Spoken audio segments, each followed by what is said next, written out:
around for a little bit. Good afternoon, everyone, and welcome to our Insights and Innovation series for today. Today we have the amazing partners, Foxtel. Firstly, I do have to say that I had the pleasure of spending some time with Toby, who'll be leading this session today in NT last week. We're just discussing what a powerful opportunity it was out there to go see the IMAA's partner out there, the King's Narrative, and something that was so successful. We look forward to picking up next year again. Today, Toby has a very special guest of ours who is going to talk about influence, talk about women's sports, talk about what's happening in the world in general in sports, and also Kayo Mara is joining as well. But I will hand over to Toby to do a more eloquent introduction than I can. So over to you guys. Too easy, Sam. Good afternoon, everyone. Thank you for joining and welcome as well. And I just want to thank you, Sam and team, for giving us the opportunity to have the conversation today. As mentioned, I'm Toby Gill, look after client engagement across Foxtel Media. Before we do some further intros of our special guests, I just want to acknowledge that here in Pyrmont, we meet on the land of the Gadigal people of the Eora Nation. I want to pay my respects to elders past, present, and emerging, and also pay respects to where you are in your own office and location today. And at Foxtel, we certainly value and appreciate the significant contribution that Indigenous communities make to our content, to our brand, and how we hold ourselves in market. So today's session, as Sam mentioned, it's a really exciting opportunity. There's probably no better week than we have at the moment to talk about sort of what's happening in women's sport. And Yvonne Sampson from the FoxSports team, through her experience across starting at Channel 7 in Queensland and in regional Sunshine Coast, through to Channel 9, Wild Water Sports, the footy show, and she's been at Fox Sports since 2016 and certainly is a key influence, not just in her insights on rugby league, but more broadly on championing the role of a female and a strong women executive in our business. Today's conversation is interactive. I encourage you to jump onto the chat that will be on your screen. If you want to ask any questions to Vonnie, just please jump in, ask the question. There's a lot to talk about. It could be tips on your football team. It could be right through to some of the experiences that she's gone through. But I will steer the conversation all the same. And I think I've got enough content for 3 hours, but I'll try to keep it to a good sort of 30, 40 minutes as best I can. So thank you for joining. Welcome. Vonnie, in particular to you, welcome. It's lovely to see you again. Thanks for joining. Oh my goodness, thank you so much for the invitation. I'm thrilled to be able to share some of the stories and to join you in such an incredible time and a watershed moment for women's sport. We've never seen anything quite like it, especially in the last week. So yeah, very happy to be here. Lots to talk about. Lots to talk about, and let's start there. So, acknowledge the incredible ratings and just the buzz that we're seeing in all walks of life right across the country. How do you reflect on that, given your career in media and what you've been driving in that period? Do you sit back and how do you comprehend this moment? Well, let's start with the Matildas, because that's been the headlines. We've seen women's sport on the front and back pages, and that in itself speaks volumes on the appetite and the interest that we've got for women's sport. Smashed all those TV ratings, 7.2 million viewers tuned in, whether that was through Channel 7, 7 Plus, or Optus. And then it was the most streamed event in Australia ever. So people wanted, and you know what, even just a tiny thing like, so we were hosting Super Saturday from Allianz Stadium. We had the Roosters playing. And yesterday on Sunday, we went down to the cafe and someone stopped me and said, "Oh, did you see the game?" I said, "Yeah, the Roosters won." They said, "No, not that game." So the game is the Matildas. They are the moment. So often when people say, "Do you see the game?" it's a rugby league game if they're talking to me. But that's no longer the case. The Matildas are this is a defining moment for them. They're the game. They're the ones that everyone was watching, and even being at the stadium, because play was underway, and you could see from where we were hosting, all the fans, the families, the kids, they all had their phones out, and they were all like one eye on that and one eye on this. And then there wasn't any particular thing happening for the Roosters game, and there was this almighty cheer. Yeah. And that course, was when the Matildas won, and we could hear it next door from the SCG as well, because they had it up on their big screens as well. So it was such a collective moment, and something I've never ever experienced, and so very grateful to be there and to be part of the media when we're going through such a flourish and support and respect and acknowledgement of not just women's sport. It's not, you don't have to put the caveat on the female soccer players or the female football players. They are players. They are, they're into the World Cup semi-finals. So, I mean, even now today with the news that New South Wales Premier Chris Minns has said if the Matildas win the World Cup, no pressure, that he would push towards a public holiday in New South Wales. And of course, they're planning a massive civic reception. So the scenes that we've been able to witness just around Australia and especially here in Sydney have been astonishing. So yeah, very happy to be part of anything. I mean, we're rugby league first and foremost, but certainly for the Matildas, what they've been doing, breaking new ground is amazing. And then even from a Fox perspective, we had Australia win the World Cup in the netball in South Africa. Yeah. And, there's just such it seems like we're in the blush of something really special at the moment for female in sport. It's an interesting point and great news about the public holiday, which is just more reason to yell and scream for the next week still. On the point, we hear that a lot about NRLW or women's sport and AFL and so forth. So you make an interesting point about the opportunity at the moment is just to call it sport and to recognise what it is. So that in itself, obviously you want a legacy of soccer to grow in this market, but the legacy for sport and women's sport more broadly, it's things like that which are important moving forward, yeah? Absolutely. You don't have to put the caveat on it. And I think even now I've noticed a shift and from a personal perspective, my own personal experience with that sort of thing is when I first started out in TV and as a journalist and working on game day broadcasts, and I'd have fans stop me and say, "Oh, you do a really good job for a woman." And they meant it in a really nice way. Like, gosh, it's lovely to see a woman on TV, but it always had that asterisk, like, I was a good journalist for a woman, but now I don't get that.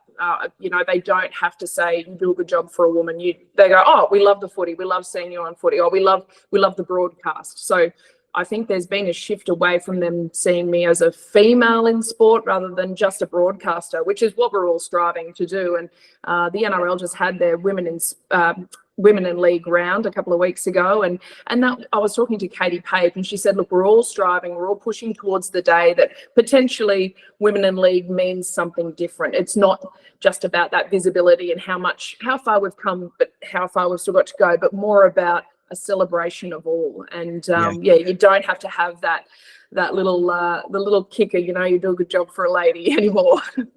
That's great. I mean, I love that sort of notion of at the moment we're just removing the asterisk, that little condition that necessarily doesn't apply and nor should it have applied in the past. Let's go back to when you started Sunshine Coast. What drove you to get into media? So basically what we'll do, folks, is build up over the last couple of years of Yvonne's career, and then sort of talk more broadly about where things are at the moment. So take us back to that moment where you decided to work for Channel 7 in the sunny coast in Queensland. I always wanted to be a storyteller. I loved telling, even back when I was a little girl and Book Week would roll around in our primary school, and I always wanted to tell stories. And my grandfather was a racehorse trainer, so I always told racing stories, which is a bit weird for a 7-year-old girl to be talking about being trackside and, putting your bet on. So I think sport for our family was always about coming together. I was never, people say, "Oh, did your brothers play footy or did your dad?" I'm the most unathletic person ever. Only child, no brothers, nothing. But sport for us meant family time. So especially for State of Origin, it's where mum and dad and my grandparents would all come together, we'd yell and scream. And so State of Origin became more than just a game. It became about sitting around that TV and sharing those experiences and moments. So I think that's why I love telling stories around sport. And then when I went to university, did journalism at QT. And then the other thing that helped make my decision was that I was really bad at reporting on everything else. I'm really bad at politics. I'm really bad at the daily news grind. I cannot do the crime round. I get too upset. I'm really bad at every other facet of journalism. So sport for me, I thought, hang on, I think someone's going to pay me to watch sport. This seems like some sort of amazing gig. So I focused on sport, and this is 24 years ago. And it certainly wasn't seen as a pathway. Really the only woman I saw in and around sport on TV and rugby league at that stage was Lady Luck on the Footy Show. Yeah. And the girl that rode Buck the Bronco around the perimeter of Lang Park, which I thought that could also be a career option. If I could just get my pony to go a little bit faster. So, I think for me, sport, it was always sport. I always had a passion to tell sporting stories, because I think also through the lens of sport, Australians like to see themselves reflected. They like to see those ethics, those values, that hard work, that this is how, back when we didn't have much else and we had sporting success at the Olympics or Commonwealth Games or, our tennis legends and things like that. And we like to see those values reflected in ourselves. So Australia became very much a sporting nation, and I think the stories around sport were incredibly important. So I graduated. I did work experience for a year or more, probably more. Just went in one day a week to 7 local news, the Maroochydore station, hung around like a bad smell until they gave me my first paid gig, which was up in Maryborough over the summer, filling in for the sports reporter. So I had to get up to speed with the local cricket pretty well. And in the regions, it's funny, and I love it because I grew up in regional Queensland, so I wouldn't change it for the world. But they have some really unusual pastimes like pigeon racing. The local orchid show is still very big time around the regions. So you get to meet some really interesting characters, and I loved my time in and around the regions. So I worked in Mackay, Wide Bay, Townsville, Cairns, Maroochydore, and I did that for about 10 years, just covering everything from model plane racing to triathlons to local footy to anything, and I loved it. And then the first time I got fired, I ended up going overseas, and I think I was about 26. So I'd been in TV for a little while, and then was told not suitable for TV, and I'd sort of gone straight through school, through university, and straight into the workforce. So I hadn't really had much of a chance to go see the world anyway. And I said, "No, it's all right. I'll take my little severance pay and book a ticket around the world," and ended up working in horse studs in Denmark and England, in Stratford upon Avon. So did that, prepped the yearlings for sale, rode dressage horses, did show jumping, absolutely loved it. Thought TV is an industry full of idiots and dickheads who love themselves and too many egos, and I didn't want to be part of it. And I had so many people saying that female sports reporters were never going to be taken seriously anyway, so I thought, well, why would I bother going back? So after I had a chance to travel the world, came back, had no money, went straight back into TV, because that's the only thing I thought I knew how to do. And then within a couple of years, I was presenting the local sport for 7 local news. And then a couple of years into that, I got fired for the second time, and then ended up in Sydney and chanced my hand at Sky News in the sports department, and that was really good. That was such a steep learning curve, because as much as I loved my time, or my basically 10 years in the regions, it's a different pace. It's all very easy. On the whole, everyone's pretty happy to see you. You're not bouncing naughty rugby league players outside the watch house. It's none of that sort of stuff. So coming down to Sydney was a big culture shock, and much sharpened me up a lot in terms of being on TV and being a broadcaster in that endless cycle that Sky News does, and you're on air, and I was really grateful that I was able to. By the time I got to Sky, I'd been working in TV for basically 10 years. So I'd made all my mistakes, and I already knew my identity in terms of what I was on TV and my sound and my tone and what sort of journalist I was. So I didn't have to do that in front of the bright lights of the metro market. So by the time I got to Sky, I was ready to go, and I just needed to sharpen up a fair bit, which I did. And then Channel 9 came knocking and said, we need someone for rugby league coverage, and they did say we need a female, which is fine. I was happy to take that.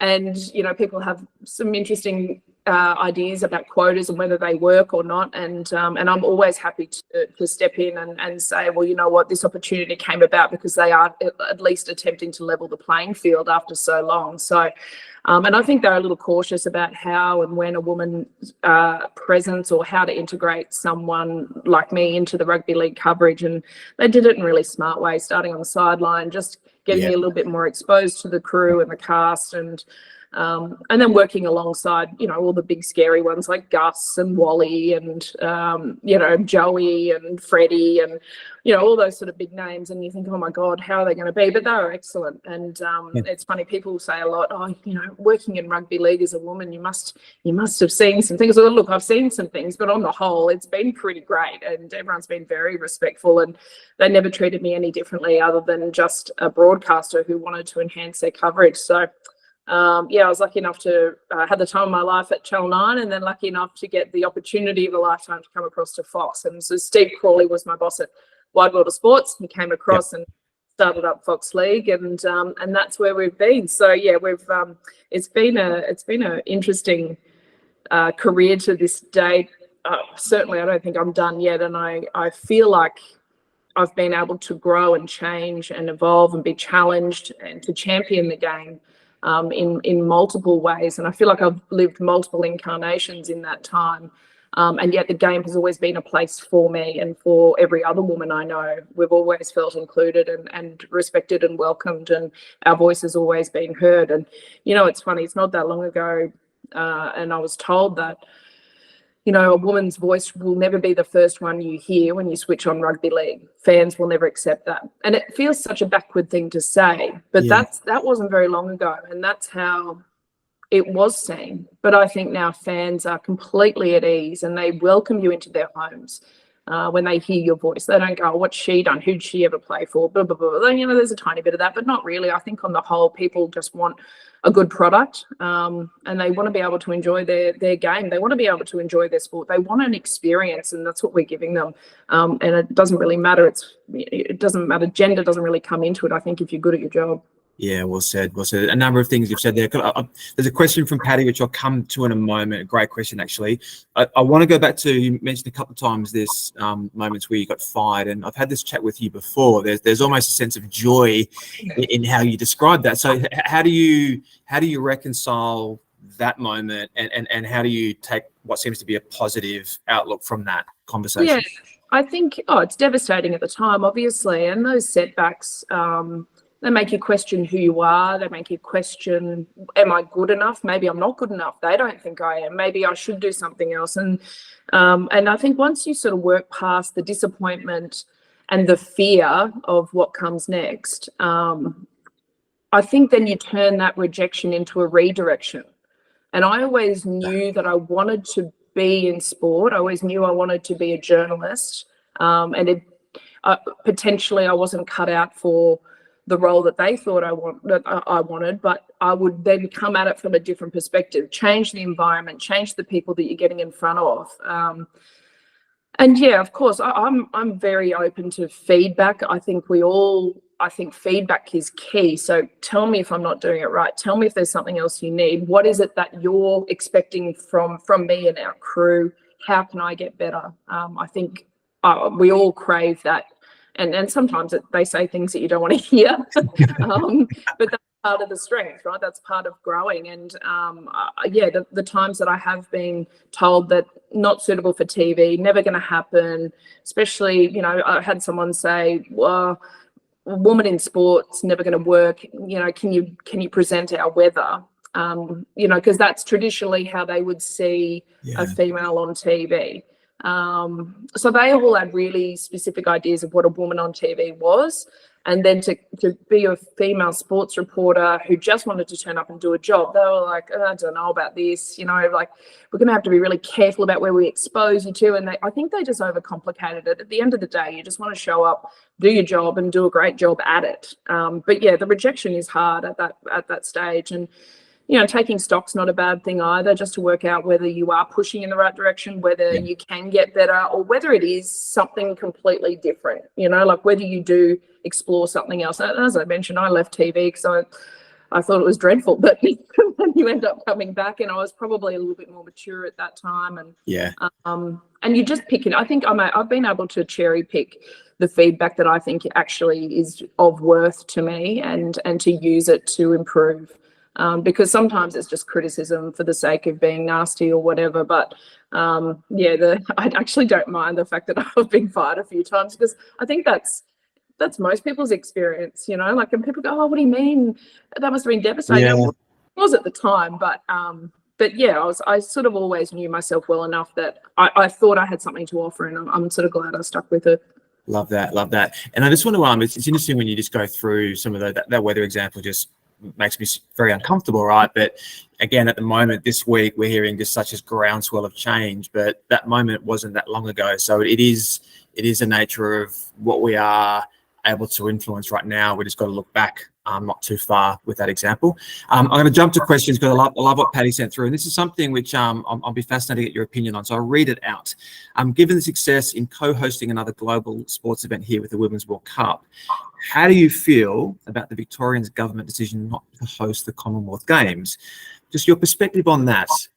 Well, they said it's come down to dollars and cents, but I'm first of all so bitterly disappointed for all of the athletes involved, because when they sacrifice so much and they use these deadlines, they use Commonwealth Games to springboard into greater events and to get more eyeballs and to build their own brand, because all of a sudden you're in everyone's home living room and we get familiar with these names and the athletes attached to what they do, and we share their journey, and then all of a sudden that's been taken away from them. Very disappointed. And now we're looking at, well, what is the future of the Commonwealth Games? What do we do? Does it go to Canada? They've said no because it's too expensive. And we're not talking about rats and mice. Like, this is big numbers associated, and unfortunately, I don't know why Victoria had such a discrepancy with their earlier budget estimates and why it blew out so much. I know the Gold Coast looked at it because they had recently hosted it. All the infrastructure was there, but still, it's an inherited cost. So. It feels like these decisions are being made purely on a financial basis, with not a lot of duty of care to the athletes or to the countries involved. But I hope that someone somehow comes up with a plan, because the Commonwealth Games are in danger of slipping away entirely, which you would hate to see, because you think about so many great moments that we've all had over the years for the Commonwealth Games, and especially Australia goes so well in the Commonwealth environment. So very disappointed, I think, from everyone's perspective and from a broadcast perspective, that we're not going to see the best of what they can offer. And it is a good question, given just the sense of Australian spirit that we're all loving at the moment, which we do get when the games are held locally. So insightful question, mate. Thank you for that. Just to sort of close out, one more question in terms of your career and how you've built that. Have you had a mentor? What's been your sort of the person you go to when those moments when you do get fired or when you just need that course correction? Who's that person? I've had a couple along the way, and I guess it's different. I guess I call different ones depending on what I want to hear. So if I want the truth, I'll call Steve Crawley, who's my boss. And he's honest to an absolute fault. I adore it.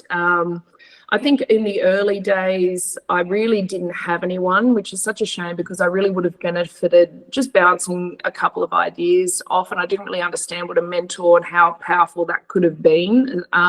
So by the time I got down to Brisbane working in Channel 9, I was lucky enough to work with a man called Andrew Slack. He's a former Wallabies captain, an absolutely true gentleman, and he's very good at taking the emotion out of things and coming at it from a very sensible perspective. So I'll definitely run things past Slacky.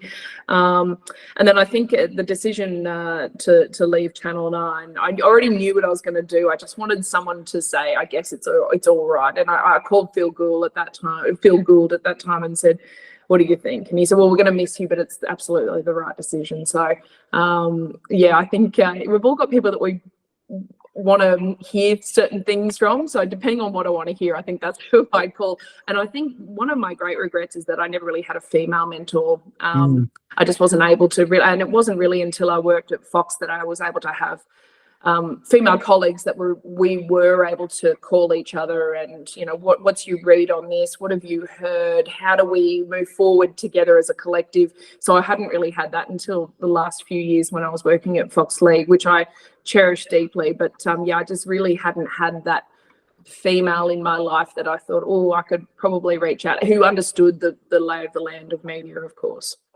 And do you mentor back now? You see a lot of that within Fox Sports. We have a pretty strong mentoring program in that next sort of wave. Well, what do you tell them? Which is another way of me asking, what would you tell yourself if you were back sort of 23 years ago?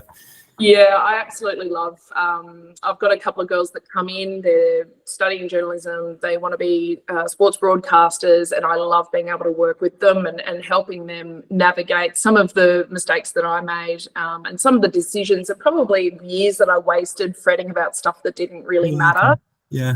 So I really love being able to keep in contact with them and tracking their progress and tracking their the growth of them as young journalists.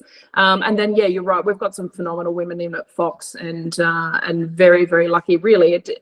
Even outside of a broadcast perspective, from a business perspective, we've got phenomenal women who you can go to in confidence and they really hear you. You feel respected. You've got space. You've got your own time to explain what you think the problems or troubleshooting something potentially may be. And yeah, I think that's been a huge shift because, you know, it wasn't that long ago that I was sitting across from some bosses and, you know, they sort of said, how old are you? Are you going to have babies? How valuable are you going to be to the company moving forward? So the conversations like that hopefully are in the past because I know something like that would never even enter the realm at Fox. So yeah, we've come a long way in such really a relatively short period of time. But yeah, the women that we have in and around Fox at the moment, I think world class. Well said. Well said. Patty, I'm loving these questions, mate. There's another one, and I'm going to add one on here. So basically, what would be your dream sports event to broadcast for? And secondly, what has been the best event that you've broadcasted to date? Oh, good question. The best one I've been involved in. Oh, do you know, they're so different. So I think obviously State of Origin, because I'm a Queenslander. I know, sorry everyone. So it's got very special connotations for me. So I love being part of our State of Origin coverage. And I remember the first time I did that for Nine, and I was so nervous. I went numb really from the waist down. I got this ringing in my ears by the time they sort of said 30 seconds. You know, 10, 9, and I'm now just gone into a spiral of sweat and panic and I was just on adrenaline and fear. So now I'm able to enjoy it a little bit more because I'm not as worked up. My ideal, the ideal world event, I mean, an Olympics would be amazing. Yeah. To work on Olympic Games coverage, Rugby League World Cup, really anything. I think to be able to share anyone's story is such an honour. So really anything that we've got. And I think, you know, it's funny, but we did a feature with Daniel Anderson, who's a Roosters assistant coach who's now quadriplegic. And it'll sound really unusual, but that was very special. And I cherish that because you're talking to someone who's experienced one of the most frightening and life-threatening challenges you can ever imagine, and there they are sitting there talking to you, sharing their darkest moments and sharing their hopes for the future. And it doesn't get more real than that when you're there just in that moment with that person and they trust you enough to share some of that. So I mean, different broadcasts, different moments, but all very special along the way. Yeah, great answer. And that sense of vulnerability in terms of how we use sport to talk to those moments that you just mentioned, we use that as a platform and in around Indigenous conversations as well. So through your background, talk me through the role in particular at the moment. There's a lot of focus and a few of us had this experience last week. What's the role of sport in driving that positive story around the Indigenous communities? I think sport is an incredible vehicle for our Indigenous communities. And I think it's an important point to make that the most vulnerable people that we have in Australia are young Indigenous women. So yes, young Indigenous boys, they are obviously disadvantaged as well. And we know all the statistics around crime and youth crime and likelihood to end up known to police and incarcerated or in juvenile justice. But the people that we tend to forget through all of that are Indigenous women, and they're exposed to violence and lost opportunities, lack of education, and often sport is a vehicle for them. If they are encouraged then to pursue that, if they have the chance to pursue sport. And I think sport for females is a leveler. We spoke about that earlier, but sport for Indigenous women removes an extra layer because they're athletes. We don't sit like the Kathy Freeman moment in the 2000 Olympics. She was the world's champion. She was our champion. She was our Kathy. She wasn't an Indigenous woman from Mackay. She transcended all of that, and I think that's the power of sport. So for us to encourage sport for young Indigenous women, I think is enormous. And really, if it's not sport, then it has to be academic. I was talking to there's a great program, and Pymble Ladies College are involved, and they took a young girl from Burke, and she likes to go to the pool. Like, she's a bit of a swimmer, but really it was her academia that they put a focus on. So I think, yes, sport is really advantageous and it's very healthy and it's great and all of that sort of stuff, but really we need to be just providing and putting an emphasis on education and academia for our young Indigenous women as well. Again, very well said. Thanks for sharing that. Kieran, a question, again, insightful question. I'll read it out. About your experience with the boys club, which I would expect you've had plenty of experience with, and something that both males and females still come across, not just in sport, but in all industries. Are you still coming across this on a daily basis, or do you see significant change in this area relating to the boys club? The boys club is alive and well, as we all know. It's funny, I think often females, especially ones who have gone before me, felt they needed to be in the boys club. They needed to be one of the boys. They needed to be one of the men, go to the pub, drink, and really lose a lot of their feminine self to get ahead, and to prove that they are one of the boys, to be part of the boys club. I never wanted to be part of the boys club.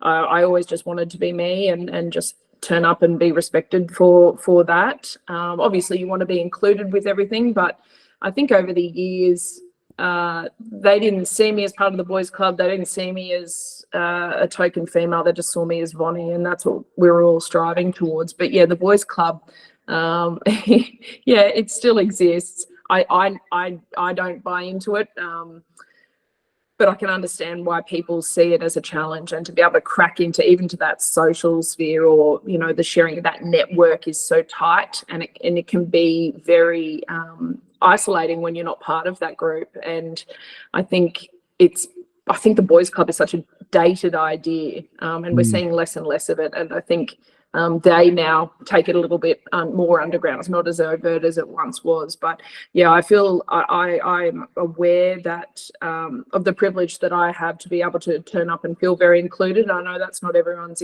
experience.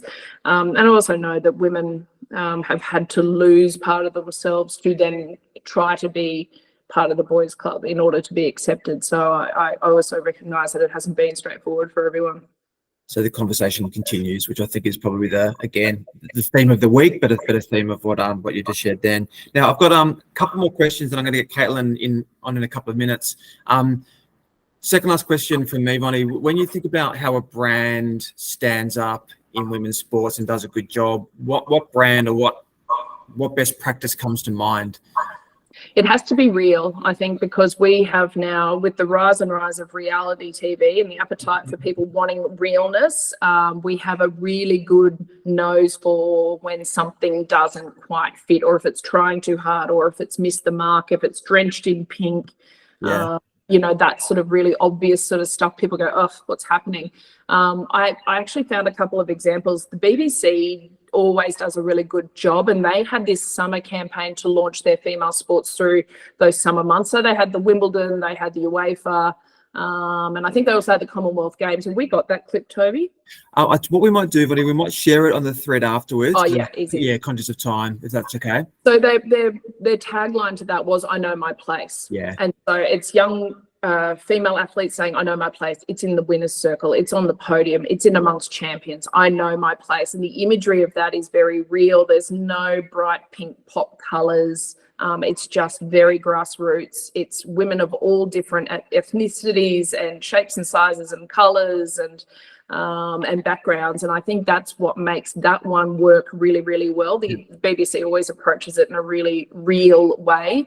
The other example I really liked, and this sort of doesn't, it's funny because especially with the NRLW and the success of that, I've been hyper aware of never comparing an NRLW player to an NRL player. It's sometimes quite a lazy comparison that we can make. You know, she's not Billy Slater.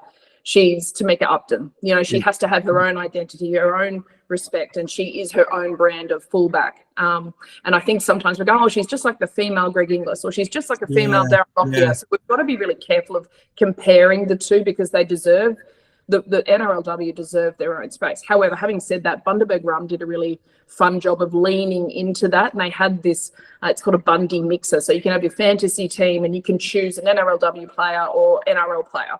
And so you got two NRL players sitting there and, oh, I made these meters and I scored a try. And then the NRLW player says, please, I scored 3 tries. Do you know, so it kind of plays off that battle of the sexes, but in a very clever way. So it does lean into those comparisons, which works only, I think, if the NRLW player finishes on top, obviously. So yeah, I think brands are so aware that the viewership, the interest for female sport is growing year on year. We're having, you know, at Fox, we have, you know, 54% of the people who tune in for female sports are female. So they want to see brands that reflect that, and some do it better than others, but yeah, it's been, and it's such a fresh approach too, because there's so much potential for female sport, and I think brands are now getting on board with it. Yeah, well said. Now, I'm just going to hold on my last question, and I might just bring in Caitlin just to talk about a few things. So, Caitlin, if you want to come on screen. So basically, in today's chat, we've spoken a lot about the opportunity more broadly, but just getting Caitlin to help us understand from an Indies perspective, what can we do next? So, Caitlin, just to fire a few questions at you. Spoken a lot about women's sport. From a Fox Sports Kayo perspective, what's coming up and how does this continue post the World Cup next week? Yep, I think sort of Vonnie talked to it earlier quite well, but we've been nicely kind of propped up by the FIFA Women's World Cup with a lot of coverage, and then also the Australian Diamonds winning last week, which is fantastic for Fox Netball. But look, we've launched into a strong NRLW season and heading into an even bigger AFLW season through August and September. The NRLW has gained a lot of traction, I think, over the last couple of years, and we're also sort of supporting that this year with an NRLW mag show, which is we're doing in with Westpac. So it's giving it the spotlight that it really deserves to bring that sort of to the fore.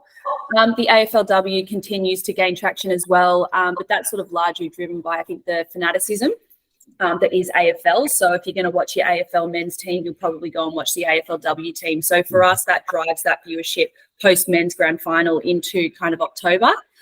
And then from a cricket perspective, we, the Australian women's cricket team is the most successful of our Australian teams. So we'll see them play a bunch of ODIs, T20s and test matches against India and South Africa and the West Indies. And then we get a little bit of free space for the WBBL in October, which is great for them before we get into the men's fixture sort of later in sort of the start of the summer. But I think all of this off the back of a strong netball season, again, not just across our broadcast and streaming platforms, but also our social platforms have been doing really well for the Women's Code. So driving that kind of audience off platform as well. And then just our strength, I think, from January through to December, similar to all of the men's formats, we have that women's format that runs and that sort of strength of schedule from summer right through to winter. So, yeah, plenty going on. Won't be short of any sport for both men's and women's. And it's an amazing thing to reflect on, right? When you look at the netball, the cricket, hopefully the Matildas, that dominance of Aussie girls globally, let alone the strength of the NRLW and AFLW locally too. Yeah. Can I ask you a question from the Indies perspective? We saw some research recently which says that opportunity for BVOD for Kayo. So what's the pitch on Kayo for the audience this afternoon? So across Kayo, we've obviously seen the platform scale significantly and partnered with Foxtel Go as well. We do start to drive incremental audiences there. So a really strong audience across our streaming platforms. 53% of our audiences are actually exclusive to of the BVOD audience, is exclusive to Foxtel. So if you're not buying Foxtel, you are missing out on a significant amount of people throughout kind of January through to December. Through the sort of winter codes, we do see, that AFL, NRL really dominate, and we deliver about 20 to 25% of total audiences. But then into the summer, Kayo's delivering around 17%. So for a single genre platform, particularly across the summer where there's really only cricket, it's a really great opportunity to deliver substantial audiences across sport. From a indies perspective, I think we're able to provide solutions for smaller campaigns through to the larger campaigns. If they're state-based or if they're national, we've got opportunities. If it's a code level partnership or a team level partnership, because I know some of the indies clients do have team level sponsorship, so we are able to target from that perspective. But taking a great example from last year, Glencore out of St Mob took a sponsorship of our cricket coverage and we're able to access our minis. So Kayo minis are very sought after. We don't have a lot of opportunities, but that is a perfect example of a highly integrated campaign across our streaming platforms that also sort of leverage linear, etc. So probably challenged to brief us on any of your campaign KPIs, and we'll be able to tailor a solution, whether it's smaller or larger. Nice one, Kate. Well done, mate. Thank you for coming in and doing that, and good work as always, Mobber there. We're pretty much on time. I just want to ask one more question, Yvonne, and I'm going to ask you for the NRL. So who's going to win the competition? Firstly, the NRLW competition, and then secondly, the NRL men's competition. Should we put our money on come the end of September? Oh my goodness, great question. As I aforementioned, I am a Queenslander. Brisbane Broncos were my team ever since they started in '88, and so the NRL, I think Brisbane Broncos, Penrith Grand Final. I've already politely asked our roster guy if the Broncos are in the Grand Final if I could not work that day. And for the NRLW, we've got 10 teams. The spread of talent has been phenomenal. And just the quality of the game, the kicking game, the execution, the speed of the game, record numbers through the Women's State of Origin. So it's all been going fantastic. I mean, wouldn't it be great to see? Broncos traditionally were very good. They fell away for the NRLW. I would love a dual premiership for the Brisbane Broncos. So I'm just going to stick with them. I like that. I think the Titans might be the team to upset that in the NRLW, perhaps with their roster. But this is what it's all about. It's the quality of the codes. Most importantly, this afternoon, it's been the quality of the conversation. So, Bonnie, it's always an absolute privilege to talk to you and understand the path you've walked. But I think it's a really opportune moment to be having this conversation. But I think whilst we embrace the success, we know that there's lots more to do. So, Sam, I might